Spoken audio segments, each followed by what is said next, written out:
കേരളത്തിലെ പെൺകുട്ടികളുടെ ഒരു ട്രെൻഡാണ് ഇപ്പത്. ട്രെൻഡ് എന്നൊക്കെ പറഞ്ഞിട്ടുണ്ടെങ്കിൽ അവരതിന് അഡിക്റ്റുകളാണ്. വിവാഹം വേണ്ട തീരുമാനിക്കുക. എന്റെ കാര്യം, വിവാഹമൊക്കെ ആകുമ്പോൾ ചില നിയന്ത്രണങ്ങളൊക്കെ വേണ്ടി വരും. ഇത് അവർക്ക് ആടണം, പാടണം, പറക്കണം, ചേക്കേറണം, പണം സ്വരൂപ കൂട്ടണം. അതിനെന്തെങ്കിലുമൊക്കെ ഒരു മാർഗം വേണം.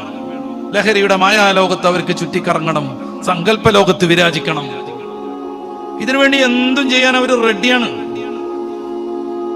ആക്ഷേപിക്കാനല്ലത് പറയുന്നത്. എന്റെ മുമ്പിൽ മക്കൾ നന്നായി വളരണമെന്ന് ആഗ്രഹിക്കുന്ന നിരവധിയായ രക്ഷിതാക്കളുണ്ട്. പ്രത്യേകിച്ച് ഉമ്മമാരും സഹോദരിമാരുണ്ട്. എങ്ങനെയാവണം നമ്മുടെ മക്കൾ, അതിലേറെ എങ്ങനെയാവരുത് നമ്മുടെ മക്കൾ എന്നത് വിശദീകരിക്കാനാണ് ഞാൻ ശ്രമിക്കുന്നത്. നിരന്തരമായി അവരുടെ പിറകെ കൂടേണ്ടതുണ്ട്. അവരുമായുള്ള ബന്ധം നമ്മൾ ഊട്ടി വളർത്തേണ്ടതുണ്ട്. അവരുടെ ജീവിതത്തിൽ എന്തെങ്കിലുമൊക്കെ മാറ്റം വരുന്നുണ്ടോ എന്ന് സൂക്ഷ്മമായി പരിശോധിക്കേണ്ടതുണ്ട്. നമ്മുടെ ചില അലസതകളുണ്ട്. നമ്മളതിനെ ന്യായം പറയും. അവനെ 5 വരെ മദ്രസക്ക് വിട്ടില്ലേ, 7ാം ക്ലാസ് വരെ മദ്രസ പഠിപ്പിച്ചില്ലേ, ഇനി അവനായി അവന്റെ പാടായി എന്നൊക്കെ പറഞ്ഞിട്ട് കൈ കഴുകാൻ ശ്രമിക്കുന്ന രക്ഷിതാക്കളുണ്ട്. പ്രിയപ്പെട്ടവരെ, നമുക്കതിന് അർഹതയില്ലെന്ന് മനസ്സിലാക്കണം.